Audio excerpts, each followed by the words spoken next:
नमस्कार, मी शशिकांत कासार. आपण या इथं आहे ते नम उद्यान आहे आणि वाडा नगरपंचायतच्या माध्यमातून हे उद्यान उभा केलेले. शासनाचा जो काही उपक्रम आहे की प्रत्येक नगरपंचायतला 1 कोटी रुपये देऊन आणि हे उद्यान उभं करायचं.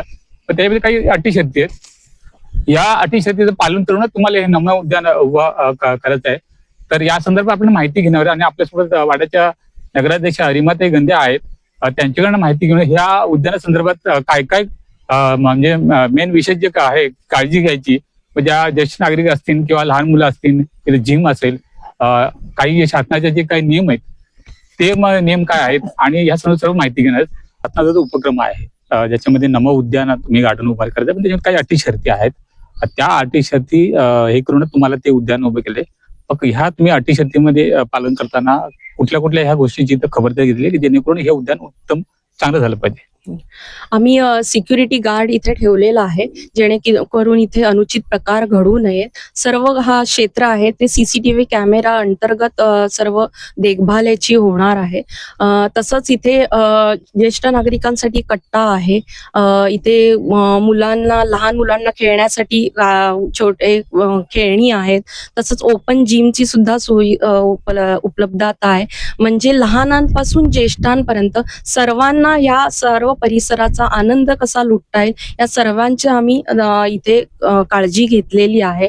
तसंच मी सर्व नागरिकांना या तुमच्या माध्यमातून आवाहन करू इच्छिते की आपण सर्व वाडेकरांचे हे पहिलंच गार्डन आहे आणि इथे हे खूप कष्टाने सर्वांनी उभारलेला आहे.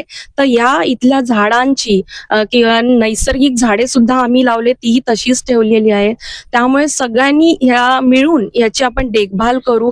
कोणीही येऊन इथे झाडांची नासधूस करू नये किंवा इथे पाण्यात हात घालून त्याच्याशी खेळ करू नये, कारण त्यात छोटे छोटे मासे सुद्धा आहेत. शिवाय आपण जी पुस्तकं आहेत ती वाचून योग्य रीतीने पुन्हा जागेवर ठेवणे आहेत. किंवा महिला आणि पुरुष या दोघांसाठी इथे स्वच्छतागृह उभारलेलं आहे, त्याचाही आपण योग्य वापर करून ते स्वच्छ ठेवलं पाहिजे. हे आपल्या सर्व नागरिकांचे कर्तव्य आहे, ते आपण सर्वांनी मिळून पार पाडूया, जेणेकरून आपलं वाड्यातलं हे भव्य दिव्य असं गार्डन सुंदर आणि सुशोभित राहील. या सर्वांची काळजी आपण मिळून सगळ्यांनी घेऊया. आणि पाठीमागे मी पाहिलं तर रंगायतना उभा केलेले, त्याचा आपण उपयोग काय करू शकतो आणि त्यासाठी नगरपंचायतला काय आपण परवानगी घ्यावी लागेल? हो, निश्चितच. आपण हे रंगायतन जे उभारले आहे ते छोटेखानी जे काही कार्यक्रम असतील, महिलांचं ओटी भरणं असेल, हळदी कुंकू असतील, छोटे वाढदिवस असतील, यासाठी एक 50 ते 60 लोक बसू शकतील अशी तिथे व्यवस्था केलेली आहे. पण त्यासाठी नक्कीच नगरपंचायतची तुम्हाला परवानगी घेणं हे बंधनकारक राहील. मॅडम, गार्डन म्हटलं तर त्याला मेंटेनन्स आला, त्याच्यामुळे अनेक ठिकाणी गार्डन असतात. मग त्या ठिकाणी महानगरपालिका असेल त्या तरी म्हणजे फी आकारली जाते, जेणेकरून त्या फीच्या थोड्या माध्यमातून त्याचं मेंटेनन्स करता येते. कारण एवढं मोठं गार्डन म्हटलं तर त्याला मेंटेनन्स खर्च आला. मग यासाठी आपण काय मोफत असणार आहे का याला फी काय आकारली जाणार आहे?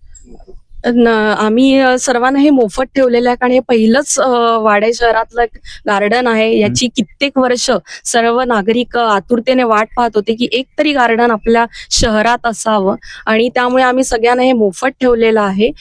रंगायतांच्या वापरासाठी आम्ही निश्चितच छोटे शुल्क आकारणार आहोत, जेणेकरून त्याची माहितीही आपल्याकडे राहील आणि ह्या गार्डनच्या मेंटेनन्ससाठी खर्च हा होणारच आहे, कारण आम्हाला एक माळी या स्वतंत्र त्यासाठी ठेवावा लागणार आहे. शिवाय सिक्युरिटी गार्ड्स आहेत, त्याचेही आपल्याला पगार वगैरे देणे हे थोडे खर्च त्यातून निघणे आवश्यक आहे.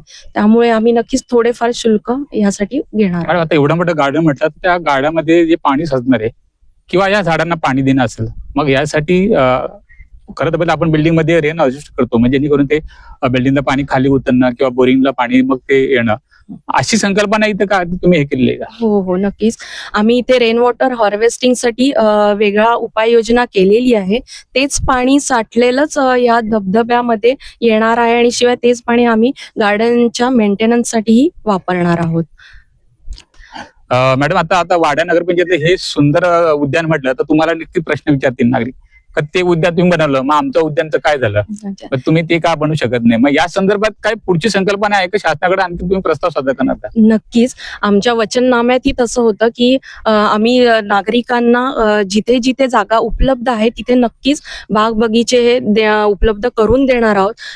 5 वर्षात आम्ही 25 गार्डन्स इथे निर्माण करू असं आमचं ध्येयच आहे आणि त्याची सुरुवात आम्हाला सत्तेत येऊन 7 महिनेच झालेले आहेत आणि तुम्ही बघत असाल तर पहिल्या 7 महिन्यात आम्ही एक गार्डन उभारलं आहे. तर आम्ही आमच्या ध्येयापर्यंत निश्चितच पोहोचू. वाडा शहरामध्ये एक मोठं तळ आहे, अनेक वर्षापासून ते स्थळ तसंच आहे. त्याच्यामध्ये जर आता नगरपंचायतीने या ठिकाणी निधी खर्च करून ते जर व्यवस्थित केलं गेलं ते सुद्धा एक इथल्या नागरिकांसाठी फिरण्यासाठी एक पर्यटन स्थळ होऊ शकते.